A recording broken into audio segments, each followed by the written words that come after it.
Live with CDP Sports Talk, a weekly sports and entertainment podcast sponsored by Barry Cullen Chevrolet. Live on YouTube, Facebook, Twitter, Twitch, and LinkedIn. And on audio via Apple Podcast, Google Podcast, Spotify, Anchor FM, iHeartRadio, Amazon Music, Radio Public, and TuneIn. Now, here's your host, Chris Palme.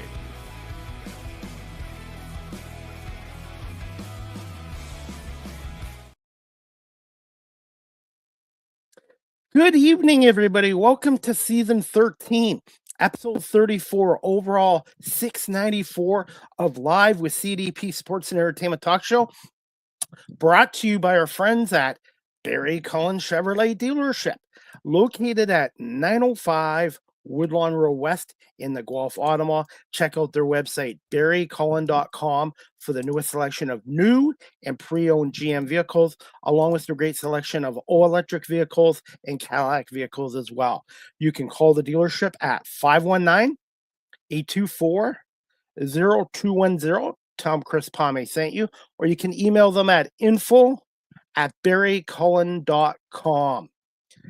Barry Cullen Chevrolet Dealership has been family run and operated here in the city of Guelph since 1969, and they have been a sponsor of this show for the last 3.5 years. I hope everyone's doing well on this Wednesday, April 15th, 2026. This is my third show in less than 24 hours, and I'm looking forward to my guest tonight. This is his second appearance. He's a friend of the show, and he is a Nashville country music recording artist and songwriter, and he's a big sports fan too. Alabama fan as well, and his name is Danny Spiro.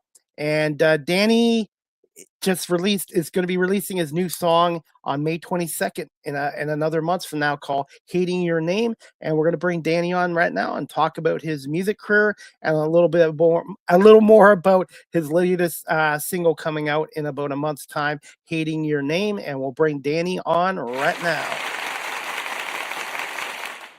Hey. Hi. How you doing? How are you, Danny? It's good to be back. Thank you for having me. It's been a year and a half. Hard to believe, eh? I know, man. Time is flowing, brother. You look good, though, man. Well, I'm trying to lose weight. I have to admit, I've put on some weight during the winter. We had a long winter here. Yeah, we cold did and too. snow since November, and that's like, yeah, the warmer weather's coming, except now all the rain's coming too now. Yeah, I mean, I think it's natural to gain weight in the winter months. It's for your health. Yeah. That's what I did too. That's my excuse. It was cold. I was trying to keep myself healthy. Yes, so I've been keeping myself busy with my media work, my talk shows, and my freelance media work, and I love it. And I love doing this show and having guests like yourself on, and Kirsty on as well, and Ariel Jade I had on as well back in August. Oh yeah, man. 2 other incredible artists in Nashville, man. They're doing well. And you know what I've discovered in the media industry, and I'm sure you see it in the music industry, you meet so many good people, and meeting so many good people really keeps you inspired and motivated. Oh yeah, and it's funny because some of the most talented people are the nicest people, and I know that fame can give you a stigma, but the truth is that most of the songwriters that I've met that are top of the top will give you advice anytime you really need it, and that's the beauty of this town. And I've taken advice from some of my guests over the years and have applied it to try to keep improving and learning. And I'm sure as a musician too, songwriter, singer, you want to continue to improve and learn all the time too. Oh yeah, that's the whole goal. I mean, nothing's perfect. It can always be worked on. It's just like sports for me. I treat it just like I do when I was in high school football. Every day you learn. Every day you make mistakes. Then you learn on top of it. And it's always a work in progress. Always. Consistency. 100%. Consistency is the key, man. I mean, even if it's 10 minutes on a guitar every day, like that does make a difference. Yeah, it really does. Danny, I want to ask you this. Do you have any plans to work with Kirsty again as a duo at some point? Yeah. I love going on the road with her. She's such a pro. She's got great talent. She's a hell of a front woman. We plan on doing a few more shows this coming year. and possibly next year as well. We just did the Parrot Head cruise on the Norwegian Cruise Line down to the Dominican Republic, the U.S. and British Virgin Islands, Bahamas, and what an experience that was, man. I've never been on a cruise, so that was a new thing. Why do you guys work so well together? I believe that she thinks that I am a pro and I know the steps that need to be taken in order to conquer a tour. I really do believe that, because she's definitely proven, and I'm newish on the road than she is, but I have 10 years of Nashville, Broadway, and Midtown experience, and that really does help to be the secondary co-front for the road gigs for her. Danny, I wanted to ask you this too. There's some days where I'm tired or I'm not 100%, but as soon as the camera goes on and I start talking to my guests, I automatically feel so much better. Do you ever get that too as a singer songwriter? As soon as you start performing live, whatever kind of day you're having or you're not feeling 100%, the adrenaline starts kicking in? Oh, well, all the time, man. It could be like 11 o'clock at night when the gig starts, and you are worn out from whatever you did that day, and your voice is a little shot. But it's amazing when that adrenaline starts kicking in, what the body can do. I mean, you can sing until 3 a.m. with, a cold, a fever, the flu. I've done the flu a couple times. I don't recommend it. Yeah, I don't recommend it. No. But I think about Michael Jordan the whole time, and I think about when he played with like the heavy flu during one of those championship games. Yes. So the whole time in my head, I think about Michael Jordan, and if I was like, and he was like, if he can do the finals at a basketball game, I can do this gig. Like, so I don't recommend it, but if you have to do it, it's amazing what the adrenaline can do. It's been a while since we had you on here, a year and a half ago. After you came on, a couple months later, I was doing some freelance media work for a pro sports team in Buffalo, and they feed the media. You know how media gets fed pizza, chicken. Oh yeah. So that night I felt good. I ate some chicken, ate some pizza. And then after the game, the guys are like, do you want to get a beer before you drive back home to Canada? And I'm like, no. And they're like, what's wrong? I'm like, I don't know. And I said, I had to go to the convenience store to get something. I don't know why I got something dairy in me. And that actually made it worse. And then when I drove across the border, thank God there was a Tim Hortons donut coffee shop. It was a 24-hour right off the highway, and I spent 9 hours there. Thankfully, they let me use the washroom for 9 hours. I couldn't even drive home. I thought it was food poisoning, but it turned out to be the norovirus, because the day I got home, one of my family members got sick too, and food poisoning is not contagious if you don't eat poisoning food. So I ended up getting the norovirus, and that was not fun at all. That's awful. Yes. I don't mean and I couldn't drive home. Dude, I've been sick like that before, and I've sat in parking lots, and I'm like, someone help me, please. So I feel your pain, brother, but that sucks.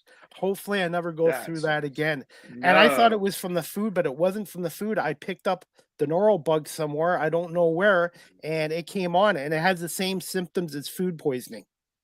Well, yeah, I mean, like, even like the Norwegian Cruise Line, right? You always hear like horror stories about people getting sick on cruise, like one person, that's all it takes. And then the rest of the ship is done for, and then they're quarantined out there. And I'll give Norwegian Cruise Line this. They had hand sanitizer employees, that every time you got on or off the ship, they were squirting your hands. And they had a thing called the washy employees. That at the buffet and every restaurant, they had a guy that was singing "Wash Your Hands" song.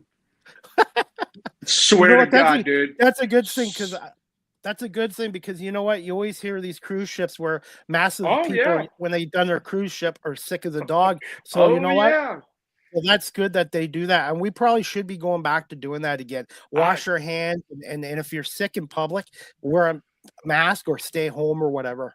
I'm susceptible to the flu, and when I get the flu, it's really bad. Like, I'm bedridden, I'm shaking. So when it comes to those months, even during the spring and summer months, I'm really Yeah. washing my hands everywhere I go, especially with what we do for a living. We're in Yes. public around a lot of Yeah. people. People. You know, they might not feel bad with the cold they have, but it might, you know, close to kill me. So yeah, I'm all for the hygienic purpose of being in public for real. So yeah, it sucks, man. I'm sorry. I'm glad you look better. I mean, I didn't eat for 4 days. I ate freezies. The only thing I could take down suck was on these ice. freezies. It's like Yeah, frozen ice with like color sugar in it, and that's the yeah. only thing I could have for about 4 days, 3.5, 4 days. Uh, So, and then my family member picked it up too. So I'm like, I'm uh. so sorry, but yeah. So at least they didn't That accuse. sucks. At least they didn't accuse the team of food poisoning. It wasn't anything to do with the food. I just picked up the bug, and I don't know where I Yeah. got it, but I'm just lucky there was a 24-hour rest stop where I could go Oh to the yeah. bathroom and then go back to my car because I was in no condition to drive for about 8 hours. No, that sounds No. torturous. Like I'm Yes. surprised you didn't check yourself into a I don't think clinic. I don't think a hospital could have done anything for me. It was just every 20 minutes and I was going to the toilet. So Excuse me. yeah, so but that was an Whew. experience. That was an That experience. Yeah, hopefully never again. There's some experiences whew. you want to do again that I'm not. Hey, I wanted to ask you about your cruise experience. So overall, it was a good experience. Oh, it was wonderful. It was for the paired head clubs around the states, and I grew up in Mobile, Alabama, so Jimmy Buffett was our hero. And I used to play at his sister's place called Lulu's down in Gulf Shores. She's got a couple locations that I've been to, and to be a Parrot Head member now, because I'm a Music City Fin, PHIN, which is the Nashville chapter of the Music City of the Parrot Head clubs of the U.S. And yeah, they're wonderful folks. They really are, and they love artists and they love original music, and you can't get better than that, man. So did you and Kirsty perform every day on the cruise ship? About 3 or 4 shows. One of them was off the cruise ship, and 2 of them were on. And then she did like a writer's round with the other trop rock artists. Now, did they have the equipment set up for you guys, or did you guys have to do it yourselves?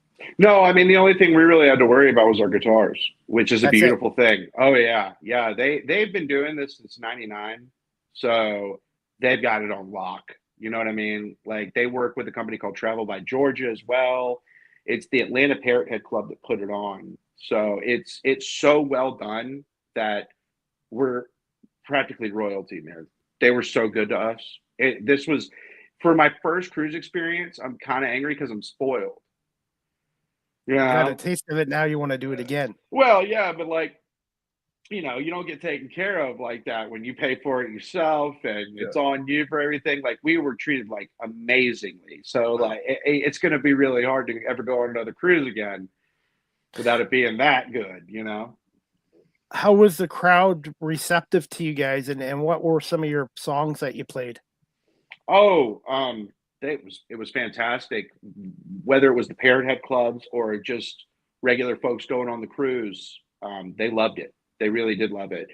I played songs like Love Songs Lately, Hatin Your Name, which you talked about earlier, that's coming out on May 22nd, which we're really excited Congrats. for. Thank you. Congrats. And she has that song Dabba Dolly that's a reference to, Dolly Parton. You've heard it. Yeah. Well, Yeah. they actually gave her the closing night on the ship. The last show was on this big stage on the aft part of the ship. And it was a Dabba Pink night, which was one of their biggest charities for the breast cancer awareness. And they did a Dabba Pink, kind of like a Dabba Dolly, and she was the headliner for the last night that I got to join her for. So it was pretty awesome to close out the last night like that. We all wore pink. We made it fun. It was for a great cause too. So, And I imagine that week went by quick, so quick. oh, 7 days. It's just so hectic. There's so much going on that it's 11 o'clock at night, and you're like, "Whoa, what happened to the sun?" And then when you're on open water like that for a couple days, you lose track of time completely.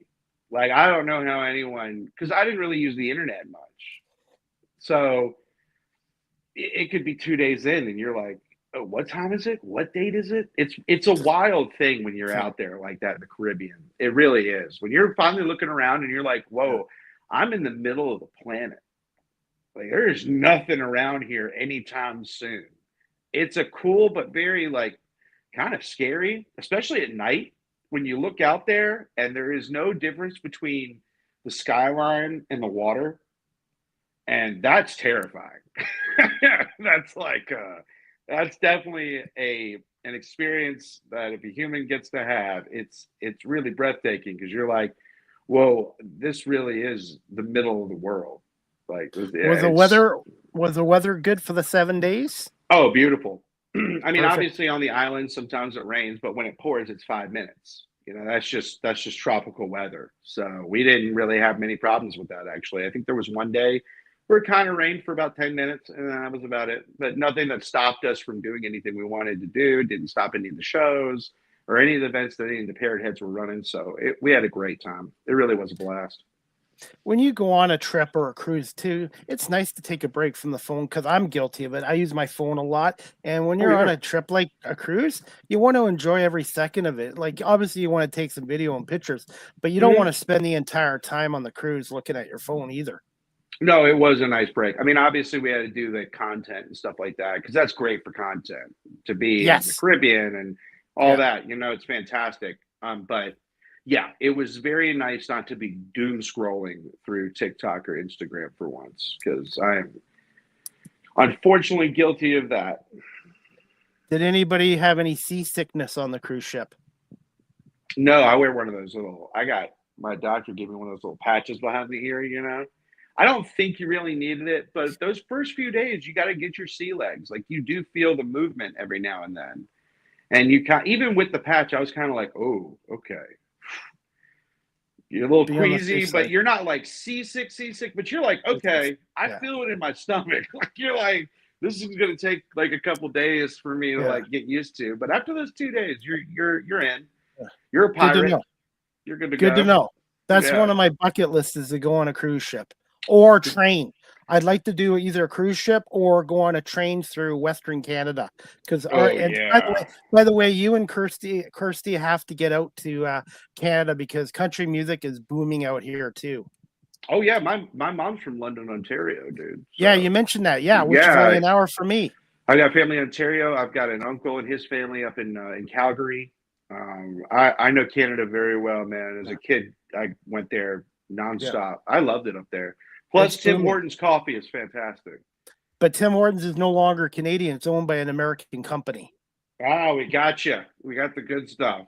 But the late Tim Horton was an NHL player for the Toronto Yeah, Maple Leafs and the Buffalo Sabres. He died in a car accident in 1974, I believe, but he started it yeah. up in the late 60s, early 70s. Do they have a Tim Hortons now in Tennessee, I Nashville? don't know. I don't know yet. We're getting so many companies as of lately, man. Yeah. We just got Culver's. We just got In and Out Burger out of the West Coast.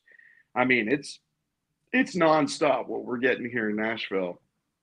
They got too Um, much choice. Too much choice. oh, it's too much, man. And I like food, which is a problem for So, me. so Yeah. do I. So So do I. like any day you can just be like, you know what? I feel like this for breakfast, this for Yeah. lunch, and this for dinner. And you can do it.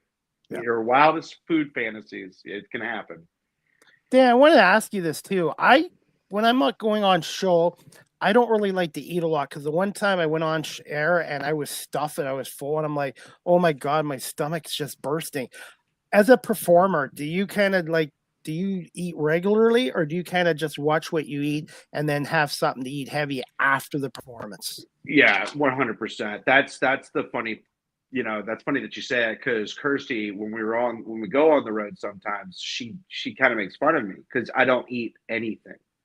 And maybe I should. It's probably not the smartest thing, but I really do have to either eat nothing and just drink electrolytes and go on, or if it is like a breakfast bar or something like a granola bar, like I'm not trying Yeah, to. I know that when I eat, I get lethargic, and once I get lethargic, I'm done for. yeah. So no, that's a real thing. A lot of artists either keep it really light or they don't eat at all, like myself.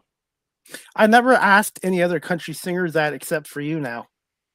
Oh yeah. So Oh, that's that's 100% a real thing. 100%. Hey, Danny, can you tell us about your latest single coming up May 22nd, which isn't far away now, a little months away, called Hating Your Name? Yeah, man, Hating Your Name. It is the perfect blend of what I grew up in Southern Alabama, which is Texas country, Texas and red dirt country. Like that is what we heard on our radio stations. That is what we had burnt on our CDs. It is kind of throwing homage to the Randy Rogers band and the Casey Donahue bands, to today's newer red dirt scene, like the Co-Wetzels and the Trudy Oak revivals. And I am so obsessed with it. I wrote it with a hit songwriter, Mason Douglas, who he's written a number one for Kid Rock. He's written with Hardy. He's written with, I mean, you name it. He's been in those rooms and he's put in his input. And it came together so fast. It really did. It's gritty, it's dark, but it's punching. You know what I mean? Like it's going. It's not like a high tempo song, but it sits right there at the mid high tempo. I'm so excited for it, just because, like I said, I grew up to those types of artists. So to have a song that really emulates my influences is, I mean, that's what any artist lives for, is throwing homage to the guys that you learned their songs, you know, to get to where I am now. So it's going to be really exciting. We're really excited for it. You know, the music videos, we're working on it now. The lyric video, we're doing all the press now. Pitches to Spotify. Hopefully Spotify puts it on some playlists. That'd be cool. And we're just really pumped for this one. So. Danny, I had another musician on yesterday too. She's kind of into pop rock, a little different from country music. But we talked a little bit about Spotify and all these platforms. In a way, it's great for the musicians and artists, but she doesn't fit. She gave me her opinion. She feels that the artists aren't getting compensated enough for their music and work being on Spotify and Apple iTunes and all that. Yeah, this is a tricky thing, because Spotify and these digital platforms gave independent artists a chance for the world to hear their music without paying $10 million to print copies, to put them on shelves, and to have to make deals with companies like Walmart and Amazon and these record shops that would cost a fortune to get their rights to put your banners out and to put your albums out, and to have warehouses full of stocked inventory. So yeah, as much as, you know, artists don't like the fact that Spotify doesn't pay well, because, you know, it is what it is. At the same time, you know, I wouldn't have what I have as an independent artist right now if it wasn't for those streaming platforms. So it really is a give It's and take. give and take. And I was gonna, Man. okay. Thank you for explaining that. I guess everybody's got a different perspective. Yeah, Now, I mean, I what think are you? these young artists, Yep. weren't alive or remember what it was like to walk into a record store. You know what I mean? Like, they don't remember the amount of CDs that would be in the O section or the B section. And you were like, oh my God, like, you know, Breaking Benjamin has a new album out. There's 150 copies right there with, you know, they got boxes of it back in there. How much do you think that costs to put together? That alone, right? So yeah, it's a give and take, man. What are your thoughts on music artists becoming unionized in the future? Do you see I think that it's happening or wonderful. no? Yeah, I think it's wonderful. I know it's been discussed here in Nashville. I know that people want that, especially around like the downtown and midtown areas. We don't have much. We're very independent contractors. We work on W-9s. You know, a lot of guys can't afford health care, and they barely make the rent. And they do have to have 5 or 6 roommates to keep this dream alive. So I understand that fully, and I think that that's wonderful. There are programs like Music Cares and other organizations that do go out of their way to help independent artists. And I urge artists that are very serious about this craft, who do need things, to reach out to outlets like that, because Lord knows I have, and other artists that I know have, and they really do great work. Danny, for those people that are watching our show live stream right now or later on audio platforms, and they're looking to get into the music industry as a singer, songwriter, or the behind the scenes, from your experiences, what advice would you give to those people? I would say play with everyone you can. In the beginning, you should take every show that you could possibly get. Don't be too good for anything. If you're, trying to be a songwriter, for example, and you're in a writer's round and you're the weakest link in the round, it's not bad to acknowledge that. You shouldn't let that discourage you. In fact, after that round, you should walk up to those other songwriters and get to know them and learn from them. And 99% of the time, those songwriters are more than willing to sit down with you and at least chat with you, and just be overall a good person. Don't be transactional. Try to actually bond with people, form relationships, because that's really what this business is. It's all relationship based.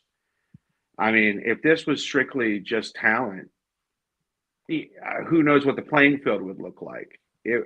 I really do think it's friendships and good business relationships and good acquaintances. And if you're willing to work what you have to do in order to be in this business, then you're going to be just fine. But, be able to see where your strong suits are and be able to see where your weak spots are. Don't be scared to admit that. And don't be scared to take some feedback or criticism.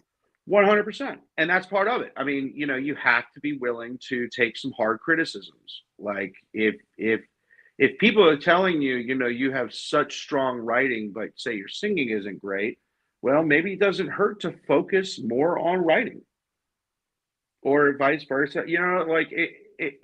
There are so many avenues and ways to get into a successful life in the music business. But I think people get their mind set on this. This is what I'm going to be. I'm going to be the next headliner at Staples Center, right? And then they're completely overlooking that some of the best jobs in the world are songwriters. So if they have these strong songs, but they say they're not the greatest performer or entertainer, it doesn't hurt to write and make a ton of money sitting in your apartment every day, or your house, or your writing room, and write songs from 9 to 5. It's a great life. Do you feel songwriters don't get enough credit and do just like writers don't in TV shows and movies? Oh, that's been since the beginning of time.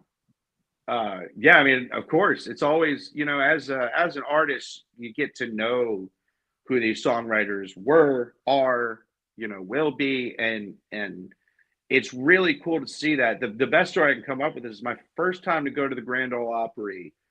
Don Schlitz, who wrote The Gambler for, and he wrote The Gambler and When You Say Nothing at All for Keith Whitley. And he got up there and said, my name's Don Schlitz. And he goes, I know no one's heard of me before, but you've heard these songs. And that really hit me, because I was like, this guy has some of the biggest hits in country music, and he's willing to laugh at that, to say you've never heard of me before. And yeah, I think even, and really it does the artist better to know who's writing these songs. Like I look at that like on Spotify all the time when the credits are posted, and I find a song I really like, because I'm in Nashville, most of the time they're here. So I'm like, you know what? I need to get in touch with this cat, or I need to look at who's producing this song and maybe get in touch with them. And that's a huge part of it, is really respecting the songwriters, because without them, recording artists don't exist. As for songwriters, what makes a good songwriter in your opinion? Honest and transparent. Also, an artist that can write someone else's story is a gift. That's a gift. But I think that comes from, one, making sure you're living life. A lot of younger artists come to me and they have this thing in their head when they're 18 and they come to Nashville and they think that all they're supposed to do is just be playing music left and right. And I tell them, no, dude, go live life. Go get a bad job.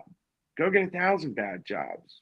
Go out to parties. Go make friends. Go experience life, because that's the only way you can write stories, is if you've lived a life worth writing about. And that's the only way it works. What are your thoughts on AI in the music industry and in songwriting? That's also a give and take. I mean, I think if he used as a tool, I know there are companies like Suno that can help do demo work for a lot of songwriters that say can't afford to hire a band and hire a singer and hire the studio and the engineers to cut demos for them so they can pitch it to artists.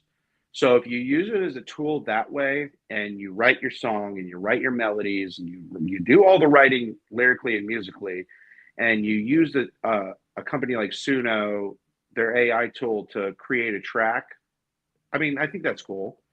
But I also think that that can make you use it as a crutch if you're not careful. And that's bad. That's not good. If these programs are writing your lyrics for you and they're writing your melodies for you and they're doing all the music ideas for you, that's not creativity anymore. That's just a computer following the formula that is working in the algorithm for that specific genre. That's all it's doing. So, like I said, it's a give and take. I think it's a great tool, but that's where it needs to stay. Danny, can you just tell us a little bit about Mason Douglas and Grady Saxman and their involvement with Hatin Your Name? Yeah, so Mason Douglas has been a prolific songwriter in Nashville for years. I know he's originally from Arizona. He's a cat. I do know that, because we bounce back on football every right that we go to.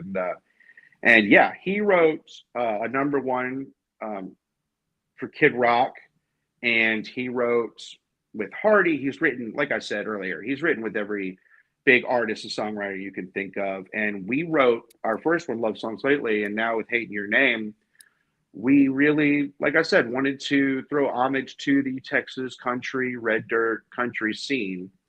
And Grady Saxman now and I have worked for my last 3 tracks for Favorite Color, Love Songs Lately, and Hatin Your Name. And he's worked with every huge recording artist you can think of. Luke Combs, Ashley Cook. I mean, that list is endless, by the way. And every newer big artist that's coming out, you hear him. And most of the time, he's also the one playing drums, because he is an incredible drummer. I mean, he is just as much as a musician than he is a producer, which I love. Wow. That. Yeah. So when you hear my last 3 tracks, it's all him on drums. And he is quite amazing. I would love to take that guy on tour with me forever if he wasn't so busy, killing it. So, but no, we're really excited for this. Working with Grady is a pleasure. I have never had to think that anything is going to be subpar or anything's going to be wrong with it. When he sends me the mixes back, they're flawless. And I've worked with a lot of producers, and they're good producers, but a lot of the times you'll send something back and say, I don't really like this bass or this guitar part, or this is too loud and I want it softer. Grady, I'm just like, all right, bro, I'll see you in a little bit. And he gets it back to me, and it's everything that I want it to be. So I am very fortunate, blessed, one, that he's willing to take the time to work with me. And I feel like I won the lottery being able to be at Saxman Studios out here in Mount Juliet. So how did you come about meeting Mason and Grady? Meeting Grady was through a few bigger artists that I knew. And I did what I said earlier. I went on Spotify to see where these tracks were coming from. And on the credit line, it said Grady Saxman. And I started texting these bigger artists that I knew, and due to just having good relationships with them, they were like, oh yeah, man, just tell them I sent you and we'll make this work. And of course, Grady's not Grady doesn't have the time to work on something like a song or an artist that he doesn't truly believe in work, that's really going to put out the product that he wants. So when I sent him the first song and the second song and now Hatin' Your Name, he has really been kind to me, and I truly think he does believe that I can get the job done. And with Mason, that's the beauty of Nashville, is that when you go to writers' rounds, you never know who you're going to meet. I believe that writers are a lot like writers' rounds. To me, is a great thing because, one, it gets you introduced to songwriters that you can potentially work with. Two, it lets you try out material. It's kind of like a comedian that goes to these local clubs and bombs all the time just to try out things and work out stuff. I equivalent it to that as an artist and a songwriter. It's the same type of formula. You see what works, you see what doesn't, you see what might need work. And Mason and I ran into each other a couple times. I went to a seminar that he was the lead speaker at for a songwriting event, and we just hit it off, man.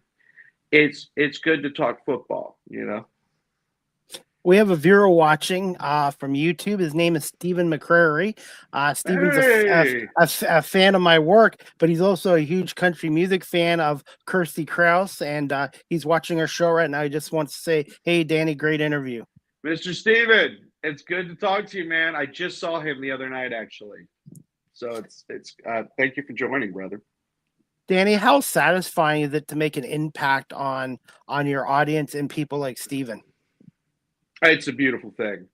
It's something that, you want as an artist, but you never know if it's ever going to happen. You don't know. And you don't know if you're ever going to find true fans that like your music. Because when you talk to them, you think, well, they might just like you and support you because they like you, right? And that's also very important, and I love that. But the fact that I've built a fan base that likes me for the music, that's a really special thing, and that makes me feel good because I've been very honest and transparent about my life and my songwriting, and it comes out in songs.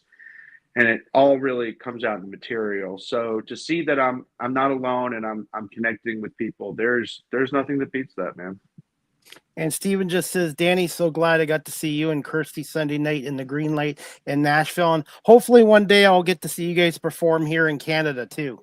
Oh, we can't wait. Yeah, that was a great show. Speaking of writers' rounds, it was a writers' round called the Neon Outpost at the Green Light in the metro area in Nashville. Great place. The Green Light's a wonderful venue for writers' rounds, music in general. But yeah, man, I would love to come play some of those festivals in Canada. I know that y'all throw gigantic country music festivals, and not just that.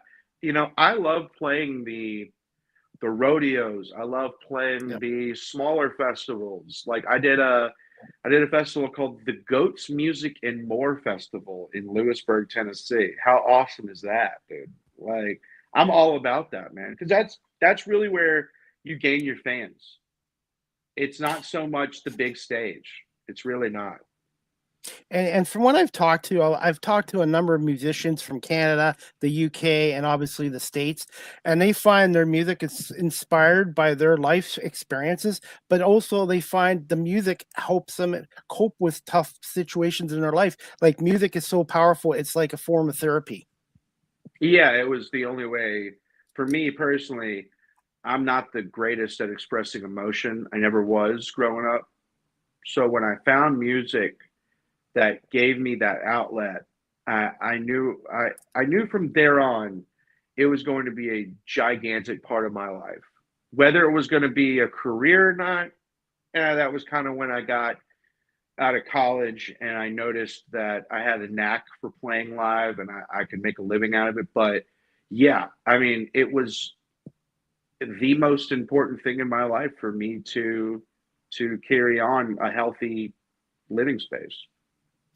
And by the way, I've had a country music artist from the UK on a couple times, Olivia Lynn, very talented. She's telling me how big country music it's not just Canada, but it's growing in the UK as well. And Kirsty told me about her experience over in the UK too. And I said, it's not just the States anymore, country music. It's basically international now, especially with these live streaming platforms. Music is really truly international. Yeah, I mean, we're so interconnected now, and I love that country music has gotten so big in Canada. I love how it's gotten so big in the UK. Yeah, I mean, she's playing monster shows out there in the UK and surrounding areas. I mean, it really is wonderful. But I think that just is a testament to the genre itself. I mean, there there is nothing better than blues and storytelling and bluegrass, and then you could throw some rock on top of it. And the country umbrella has gotten so big that there are so many nuances of genres now in the genre, in the overall genre, that you can find anyone can find something now in country music, and that's the beauty of it. Danny, since we got a little more time left, I would like to play your first song, which is coming up on May 22nd, called Hating Your Name. I have to ask you this because you know how YouTube and Facebook are with copyright. Do I have permission to play Hating Your Name? Yes, you have total permission. Okay, 1 second, and let me know if you can hear the audio. I'm the audio guy too, so just bear with me, and we'll see if we can. It's called Hating Your Name by Danny Spiro. Just 1 second, everybody. Just 1 sec. Okay, I think I got it.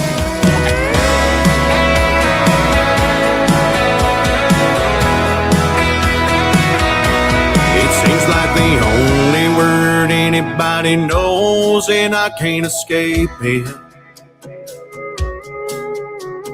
Right as the ink on this arm, and I can't erase it.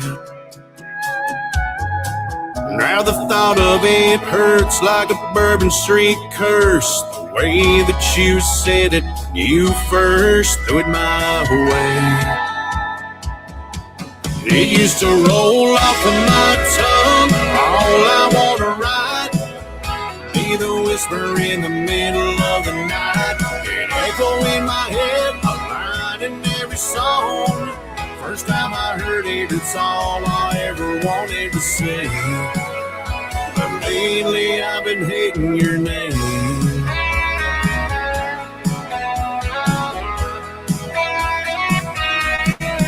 Last night I turned the movie off, cause the best friend had the same one. I even find myself correcting everybody when they're saying it wrong. When I hear the first letter, I hope it ends better than the one I used to love. Back when I let it roll off of my tongue, all I want to write, be the whisper in the middle of the night, an echo in my head, a line in every song. First time I heard it, it's all I ever wanted to say. But lately I've been hating your name.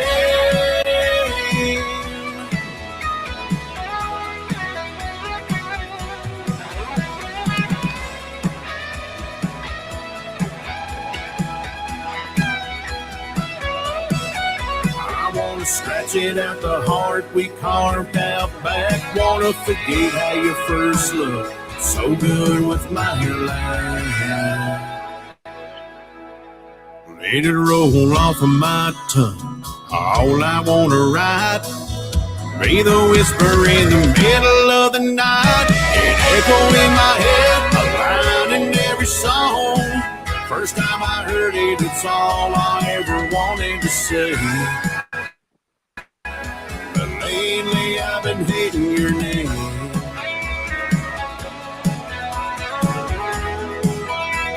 Girl, it ain't sounding the same.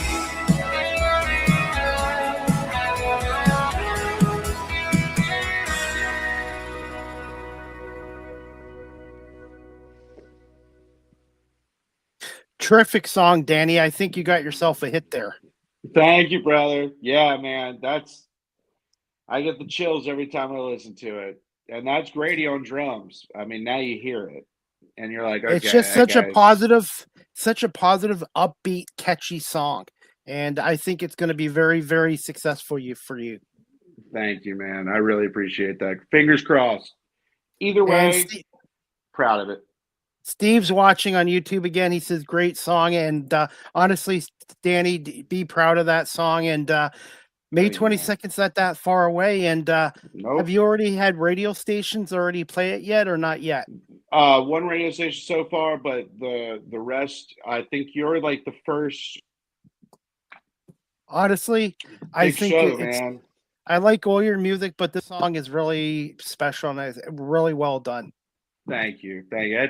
Hey, kudos to Mason Douglas and Grady Saxman and the guys that he uses in the studio. They knocked it out in 1 hour.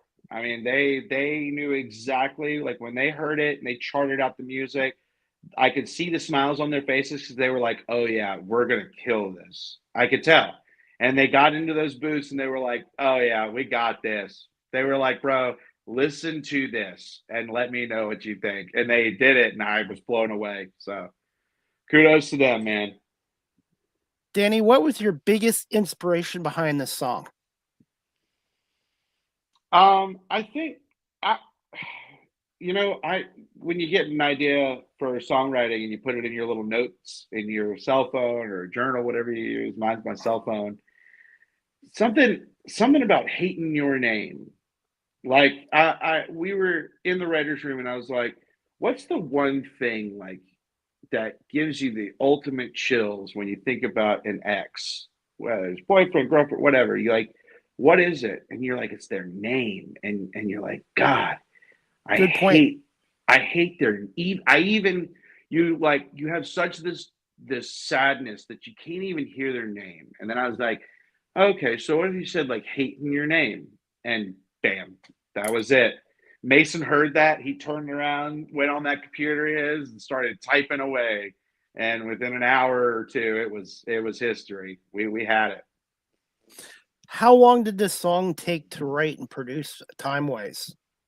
I think we wrote it in a couple hours, but the actual process of recording only took because he is so busy. Even at his busiest, it only took about 3 weeks total to get everything done, mastered, and recorded vocally. We knocked it out. We really did. How many songs are you up to now? And do you have any plans for an album in the future? Yeah, we're this will be the fourth release as a single. I am already in the process of getting back into the studio for three more.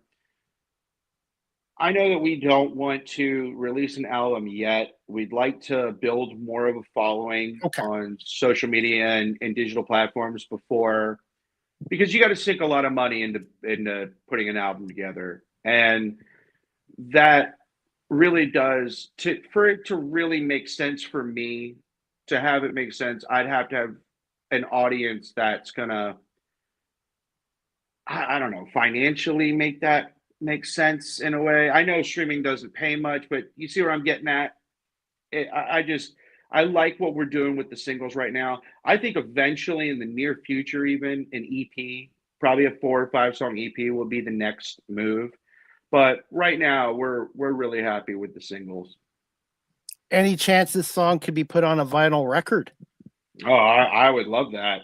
I mean, if put it this way, that's up to the audience. If they listen to it and they love it, I would love to send every single one of them a free vinyl if we can get to the kind of numbers that I'd hope for. So trust me, that would be amazing. Plus, I always love the creativity of vinyls and how the artists themselves kind of have input of how it looks and how it's put together. So I would love that. Danny, since I got you on here, I want to get your thoughts on this too. I've had a lot of people tell me that the sound from a vinyl record is still better than live streaming and CDs. Oh, I've got a vinyl player in my living room. I love it. I love it. I got Aerosmith, Leonard Skinner.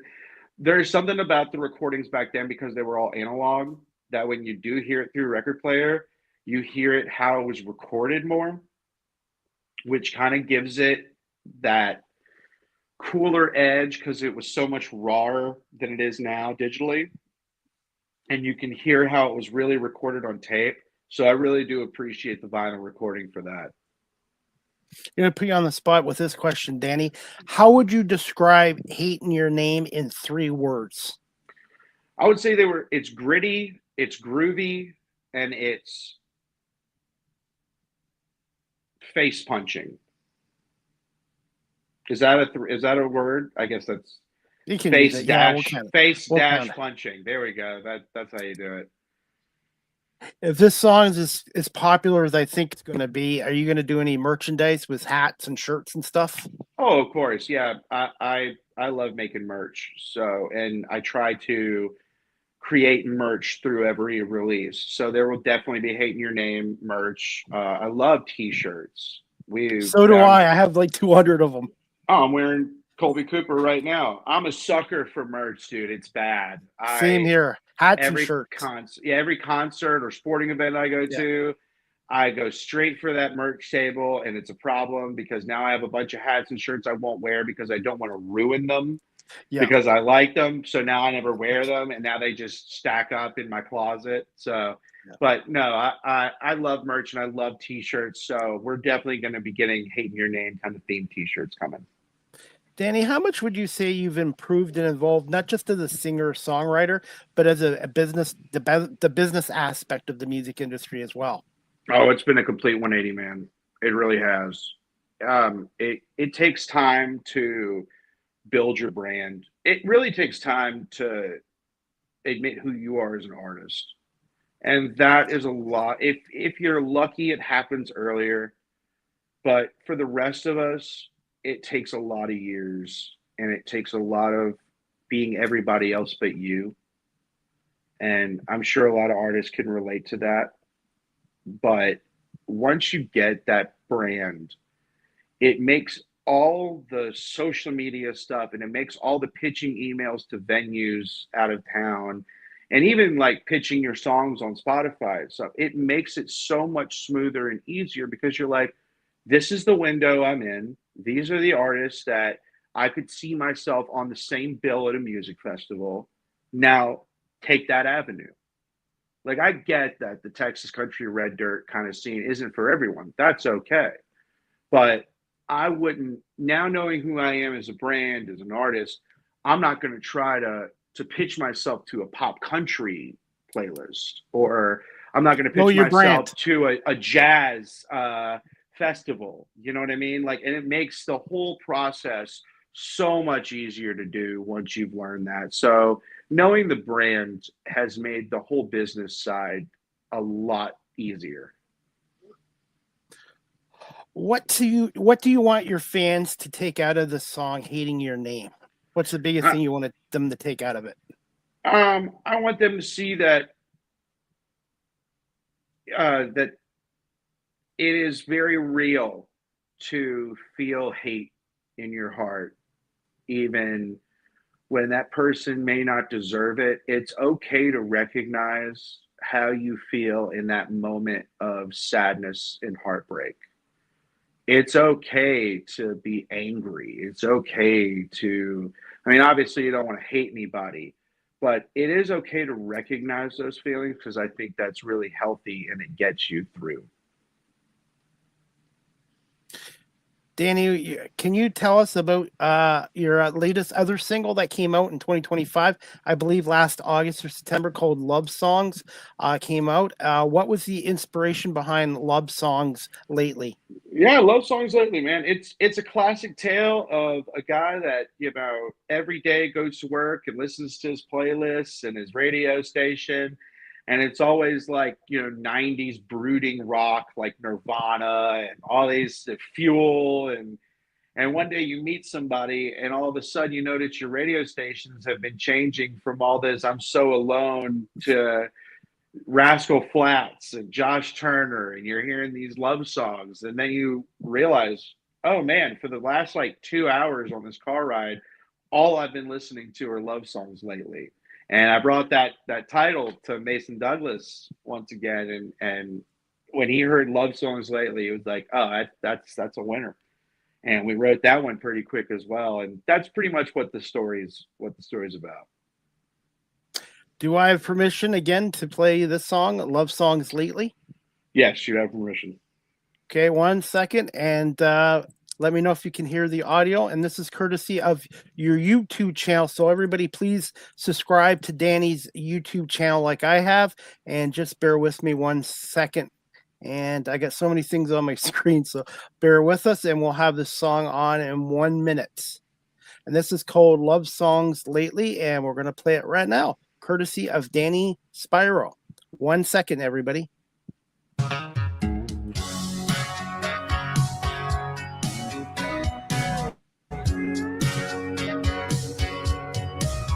I was a 12-inch vinyl Rolling Stone with a hard rock heart. I was a sucker for a cold man tone and a cranked up electric guitar. Then I met you. The next thing I knew, songs lately, I turn them on. They make me wanna call you baby, and think of dancing with you slow, taking every chance I know, spinning out of control. Girl, you're making me crazy. I'm falling for you. See words I never knew. All I listen to are love songs lately. Who would have thought that a guy like me would be tearing up to Lady in Red? Between Always on My Mind or Wonderful Tonight, baby, I couldn't tell you who said it best. I guess that they knew somebody like you when they picked up the pen. 3 words ain't the truth, 'cause all I listen to are love songs lately. I turn them on, they make me wanna call you and think of dancing with you slow, taking every chance I know, spinning out of control. Girl, you're making me crazy. I'm falling for you. Some words I never knew. All I listen to are love songs lately.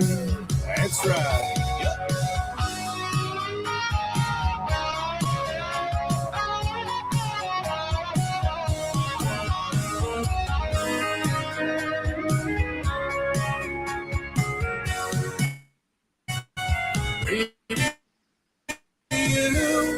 Laying here is music to my ears.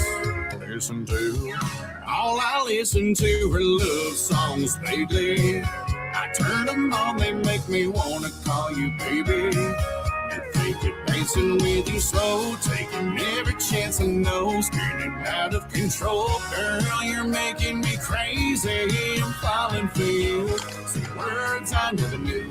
All I listen to are love songs lately. Falling for you all day and the whole night through. Now all I listen to are love songs lately. Mm-hmm.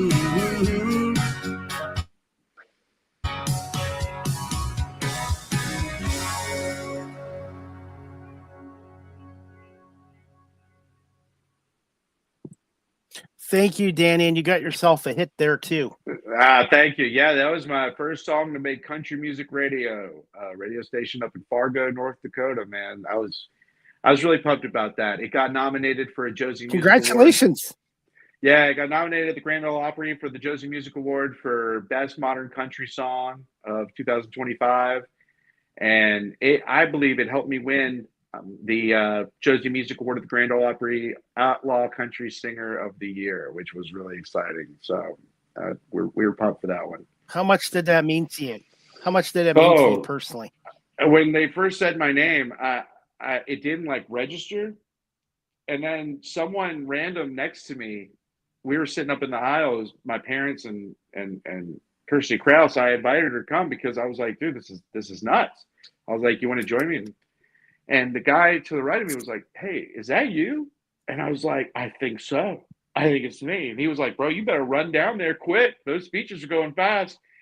So I ran down there to the stage at the Opry, and before I got to the stairs to the side to walk up that stage, I was like, "Oh, what am I doing here? I don't belong here." I was like, "Security's going to come snatch me any second." Be like, "What are you doing, son?" And I got up there, man, and I sat in that circle for the first time, and looking out at like a sold out crowd like that is, to this day, man, it might be one of the greatest memories I've ever had in my life. So it's just something that, the Grand Ole Opry has always been the goal for me, because I grew up to the classics, and I grew up to the Grand Ole Opry being the show, the Super Bowl. And to be standing in that same circle of so many greats and giving a speech for an award, let alone, is something that there's nothing better than that, man. Family, God, football, and standing in the Grand Ole Opry circle. Those are my tops for sure. Well, Danny, congratulations. And it was just like me this past year. I ended up getting a Super Bowl 60 media pass, and what? For some reason, for obvious reasons, I wasn't able to attend, but Yeah. it was the ultimate honor, and hopefully maybe next year in the future I will be able to go again, because that's what I've been working my butt off for 6 years, is to improve, keep getting better. And obviously the NFL, they don't give out Super Bowl passes like candy. So I was in shock the day I got an email saying you've been confirmed for a Super Bowl media pass for Santa Clara. It's just the feeling. I know it's different from music, from media, but it's the same kind of like, wow, what an accomplishment. It's like, it's very humbling. In your and my line of work, you really have to pat yourself on your back for the majority, if not like 99.9% of it. So to be recognized, whether it's getting the pass at the Super Bowl or being able to accept an award on the Opry stage, you get that validation, like, okay, I'm doing the right thing. Because I'm sure, like I do and every artist does, and you probably have, you say, is what I'm doing right? Like, do I need to keep pushing on, or am I just crazy here? So to get those opportunities and to get that, every day that I doubt myself, I remind myself where I was, and it keeps me going. And it motivates me too, because I've had a lot of people support my work, but I've also had a lot of skeptics, naysayers, and maybe the odd hater too. Oh, I have my fair share of hate on social media. I kind of find it funny, because I try to, if it's clever and it's evil, then all right, I'll laugh at that. Some of it's just, But every now and then someone says something that's actually pretty clever and funny, and I'm like, okay, I'll take that one. That was good. You got to laugh at it, dude, because social media is such a cesspool of just nonsense and stupidity that if you let that get to you, man, then this business isn't for you. Yep. You have to have thick skin. You have to have thick skin. Man. Thick skin. And also, I use my social media to promote my guests like yourself, promote myself, promote my brand, and I try to stay out of that other crap. So I'm just so happy for you, Danny. And Stephen McCurry, who's still watching, says he loves this song too. Thank you, Stephen. Thank you for tuning in, man. It was great seeing you at the show the other day. How long has Stephen been a fan of yours and Kirsty's? He's been a fan of Kirsty's for years. He's one of her biggest supporters. And he's known me for probably about 1.5 years now. And he is pushing along, man. He goes to all the shows that he can. And Lord knows I appreciate every single moment I see people like his faces. You know what I mean? Like, when people really go out of their way to take the time to consistently go to your shows, that's really something special. That's a special human being. And I appreciate every single one that I have. And it's like with me, I have certain people that watch every one of my shows, or when I go to Toronto, I have strangers come up and shake my hand, and I don't know who they are. And I guess they recognize me, and I'm like, thank you so much. It's very humbling, because I don't do this to get a pat on my back. I do this like you do your music. It's a passion of mine, and it's storytelling too. Yeah. I mean, it's 100%. And You do it because you have this inner urge to do it. You didn't do it for the fame and fortune. I think if you're in entertainment for fame and fortune, especially something that is artistic, whether it's a podcast or being a radio host or a musician, you're not going to get to the places that you want to be because you're in it for the wrong reasons, man. Danny, what's next on your bucket list? On the bucket list, man, I always had this fantasy of playing football at the University of Hawaii. I wanted to be the shortest fullback recorded in history of D1 football. And I wanted to play music with Jack Johnson and surf in Hawaii. That was all I wanted to do when I was in high school. It's a hell of a dream, you know? And I would love to play music in Hawaii. I would love to tour the islands. I would also love to be in Australia. Australia has a wonderful market for country music. They're good folks too. Every Australian that I meet here in Nashville is some of the coolest folks I've ever met in my life. And I mean that's the two big fantasies. And really the truth, Canada. I mean, you know, my mom being Canadian, it would be a shame if I didn't. It wouldn't be right if I didn't go up there and tour the hell out of it. When you do come here, let me know because I'd love to see you perform. And also the Calgary Stampede, as well. Yes. And you got to get out to the Calgary Stampede. Brother, when I tell you I am emailing, I am trying to shake hands. I'm asking Canadians here in Nashville. I'm like, bro, I got to get to that Calgary Stampede. I don't care what slot I'm in. I don't care what day it is. I don't care if I'm in the parking lot. Just get me there. So I would love that. I would love that.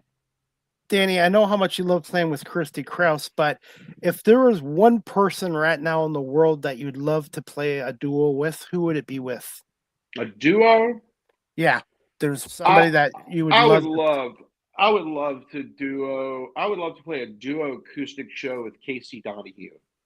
There's something about his writing as a kid growing up too that he was always a fearless writer. He was never scared to talk about any subject, no matter how dark, light, meek, you know. And he's one of the biggest influences I've ever had. So if I could play an acoustic duo show at like Billy Bob's Texas or the Green Hall, one of these epic Texas venues with Casey Donahue, I could die a happy man. By the way, I wanted to say congratulations to the 2026 Classic Rock and Roll Hall of Fame. Phil Collins, Billy Idol, Iron Maiden, Oasis. There's a number of 80s bands that I grew up with that are finally into the Rock and Roll Hall of Fame. And Phil Collins, whether you're a fan of Phil Collins or not, he had such an impact on music and with Genesis and with himself, and that's long overdue as well. Do you find the Country Music Hall of Fame doesn't get as much attention or recognition as the Rock and Roll Hall of Fame does in Cleveland? Yeah, I mean, obviously the Rock and Roll Hall of Fame is like the mecca, right? The Country Music Hall of Fame is fantastic, don't get me wrong, but in that world, I guess if we want to say like Hall of Fames, it's still kind of less funded, less advertised than the Rock and Roll Hall of Fame is. So also the Rock and Roll Hall of Fame includes a lot of different genres. Like I think LL Cool J was inducted into the Rock and Roll Hall of Fame one year. So, you know, they are including other genres when the Country Music Hall of Fame is very specific about what genre they're really looking to keep historically. And, you know, I respect that. Okay. And as we wrap up the show, Danny, what is one fun fact about yourself your fans might not know about you? And do you have a question for the host before we wrap this up? Yeah. So one fun fact about myself, I have the worst balance and coordination known to the history of man. And I don't know where that came from. I don't know if that's injuries from football all these years. But I have tried to do these personal trainer workout places, like around town, around Nashville. You know, there's these gyms now that do programs. A lot of it's stability work, and I ain't got it anymore, man. I don't know. I hit some age where I can't balance on a ball anymore. It's kind of upsetting, to be honest, but you know, it is what it is. And yeah, I want to ask you, man, like, what's your plan? Where do you want to be in 3 years? Where do you see the show in 3 years' time? I wanted to get back onto traditional radio, but traditional radio is not what it's used to be. And I want to prove to people I'm 53 that I'm 53 is not a liability. It's an asset for my life experience and skills. Hmm. And also being self-taught. I do have a college degree in law and security, but I also have learned how to teach myself how to get into this career through my other career in security. Because when I was in security for almost 25 years, I had to think on my feet. I had to listen. I had to show empathy. I had to deal with mental health crises, intoxicated Right. patriot. I had to deal with all kinds of situations. So my former career plus my life experience and skills, I just love doing what I want to do. So I want to continue to build my brand. I've got almost 700,000 viewers on YouTube, which is I That's never great. thought it's a lot of work, by the way. YouTube is a lot of work, and Oh yeah. Spotify, I'm almost 12,000 listeners. Wow. I want to continue to get great guests like yourself and Kirsty on. My show is very diverse. It's not just sports. I do everything, and I Hmm. want to continue to build my brand, get more sponsors, advertisers, and have great storytelling shows as well. This is a passion of mine, Danny, and I can tell how passionate you and Kirsty and my other guests are as well. And that's what I love about this show is the Yeah. storytelling and the learning aspect of it. Yeah. Yeah. That's a great answer, brother. That's amazing that you have those numbers, man. Congratulations. You're doing it right, obviously. So just keep it up. And yeah, dude, And age is just a number, man. I it feel that is. the older you get, the more valuable you get, anyways. So And once a month now, I speak at local high schools about careers, yeah, education, man. and share my story as well. So I've reinvented myself over time. And I tell kids Hmm. too, you don't have to pick one career when you're in high school. You can have two, three, four different careers. And also, education is not just in a classroom, it's a lifelong process. I could not agree with you more. I think that most of the education I've ever got was me actually opening a book because I wanted to learn.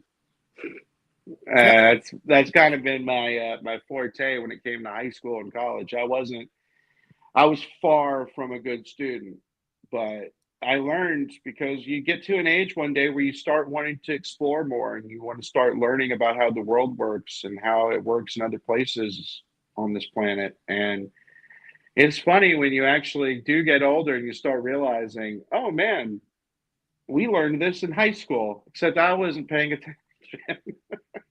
I didn't know what I wanted to do when I was in high school. Like they didn't have the cell Oh, I didn't phones or the either. internet, but I didn't have any focus. And now, if I went back to school now as a student, I think I would be an A student because of my life experiences and what I've learned. Dude, I swear to you, I just thought of it the other day. I was like, man, now at this age, I would have been able to sit in a chair. I would Yep. have been able to do my homework, knock it out in 20 minutes, and been totally fine. Maybe not a straight A student, but a lot better student than I was. I would have been definitely more focused. I would have had great grades, man. I just couldn't sit still, dude. Couldn't sit still, could care less about a classroom, man. So, yeah. I'm with you, brother. Hey, Danny, as we wrap this up, where can our audience follow you on social media, your website, maybe some of your merchandise you want to plug? And do you have any upcoming live performances that you would like to plug here as well? Yeah, so it is at Danny Spiro on Instagram, at Danny Spiro Music, at TikTok and Facebook and Twitter. www.dannyspiro.com for all the merch, for the email list. If you're interested in merch, just put yourself on the email list, and I send the press releases all the time with new merch ideas and what I have in stock. I am so excited to get down to the Key West Songwriting Festival. It has been a craving of mine to be back in Key West since last year, so this is exciting. So, hey, Danny, I want to say thank you so much for coming on for a second time, and continue success in your music career. And Hating Your Name and Love Songs Lately are two great hits. And I do subscribe to your YouTube channel and Spotify and that as well. And social media, by the way, is a full-time job itself. Yes, it is, man. It's a learning process too. You gotta post everything, no matter what, no matter how much it may not get reach or views or likes. It doesn't matter. You're trying to figure out what works for you, and the only way that's going to work is putting out a bunch of stuff that no one cares about.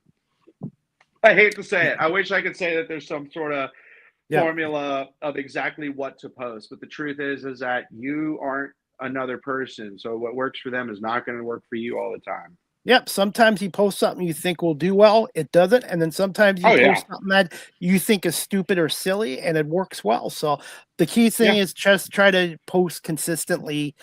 Just try to post consistently and see what happens. And it's like with my show too. I don't worry about numbers. I worry about getting good guests and having good shows. The numbers, and that will come at some point. Yes, they will. Quality is everything. Quality over quantity, of course. But if you can find a good balance of being able to put out the quantity with things that you actually believe in, and that goes back to having a life. Like, make sure you have a life.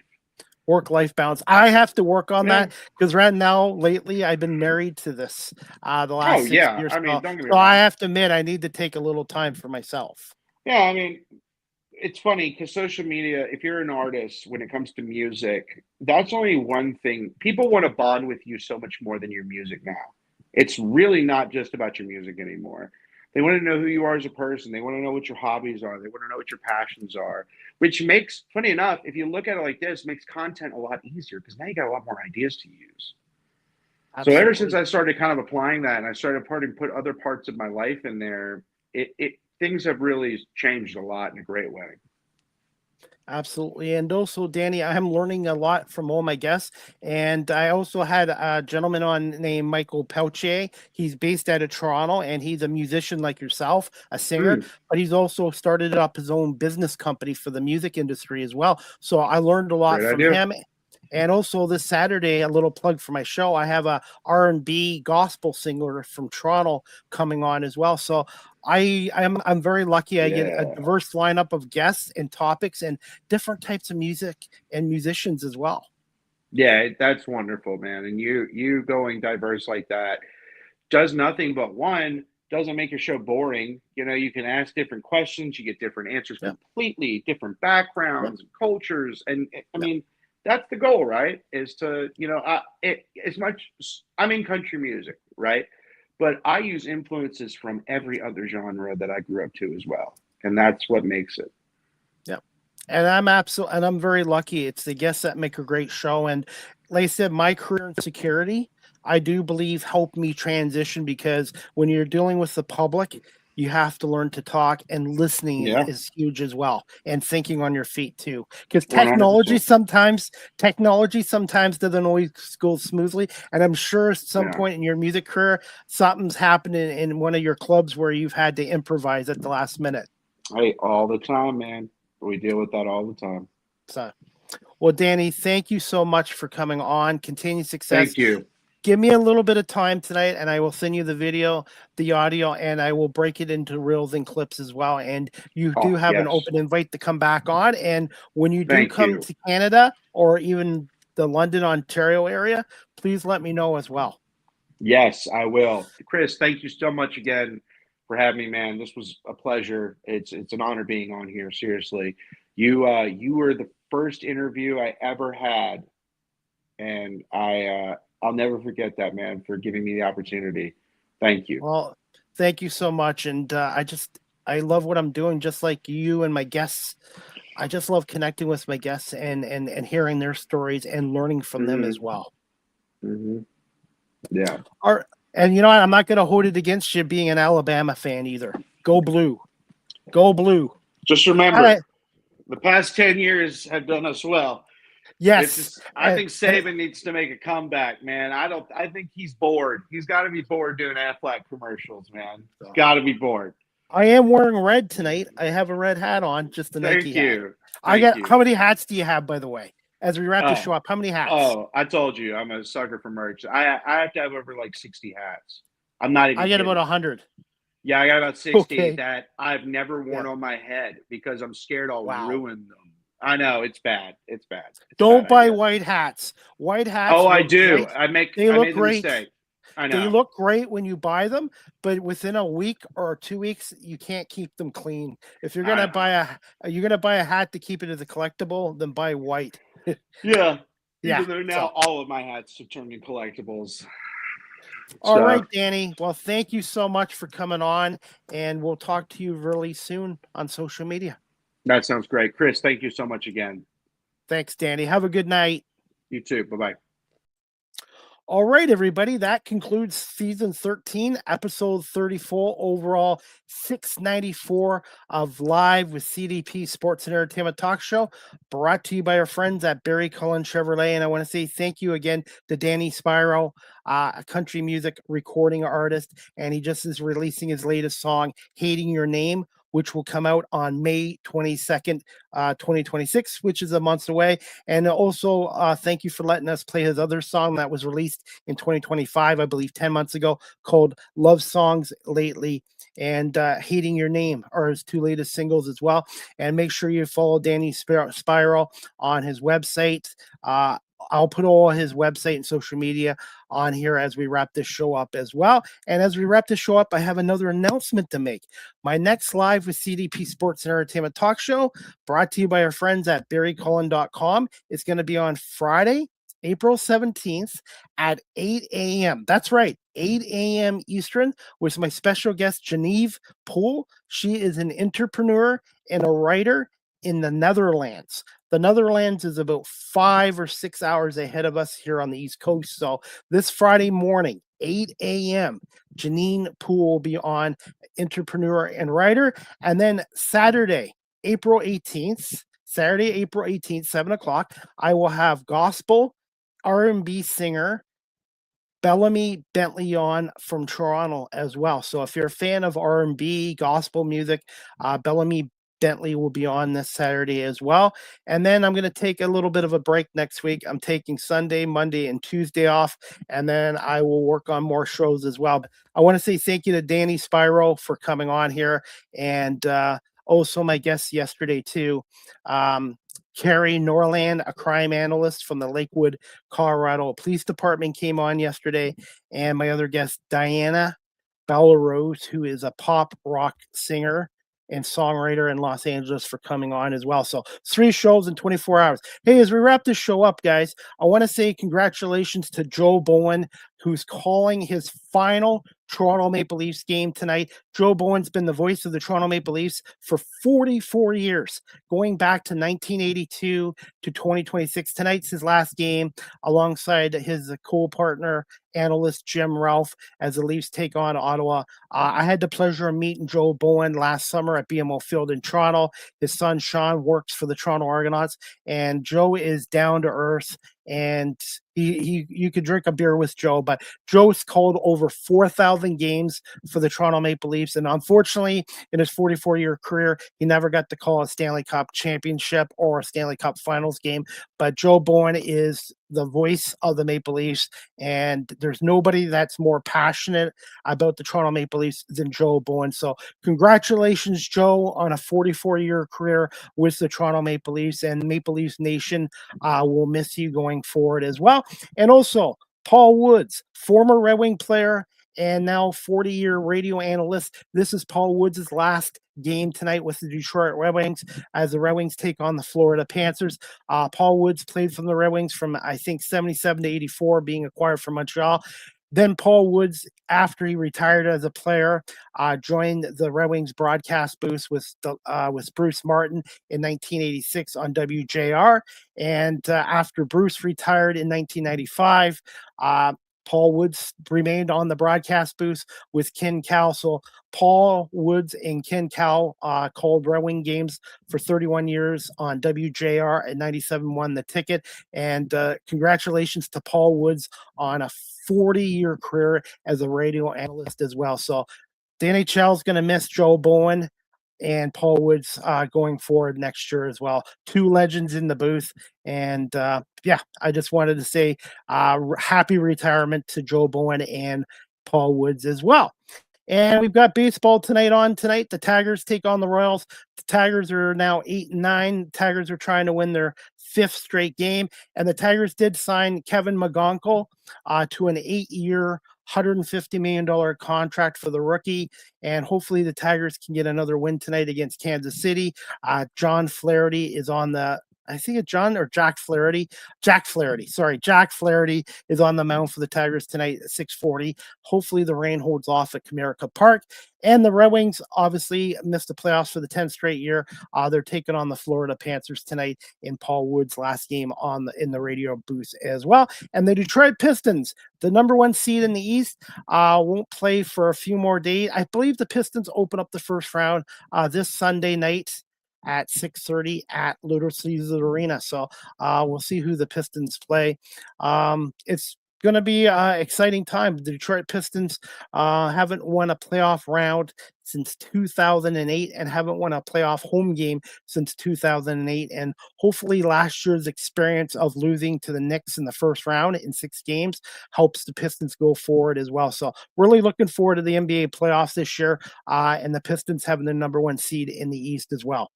As we wrap up this show, guys, again, you can follow Danny on Linktree, Danny Spiro.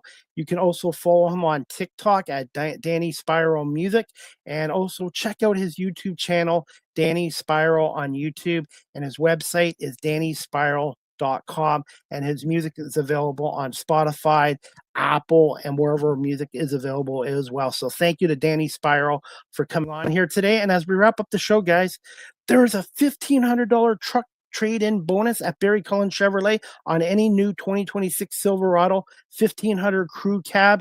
Requires a 2015 or newer pickup trade in separate assessed and accepted by the dealer. Conditions apply. View offer details or drop by Barry Cullen Chevrolet dealership located at 905 Woodlawn Road West in the Guelph Automobile. So again, there's a $1,500 truck trade-in bonus on any new 2026 Silverado 1500 crew cab, but it requires a 2015 or newer pickup trade in a separate assessed or accepted by the dealer. Again, conditions do apply. View offer details at barrycullen.com or drop by the dealership at 905 Woodlawn Road West in the Guelph Auto Mall. And again, Barry Cullen Chevrolet is a proud advertiser and sponsor of Live with CDP Sports and Entertainment Talk Show. As we wrap this show up, guys, I am on Cameo.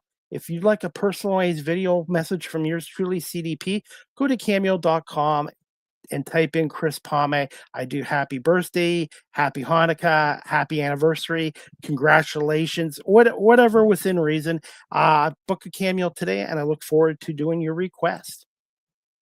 You can follow this content creator on Blue Sky Social at Live with CDP19 on Blue Sky Social.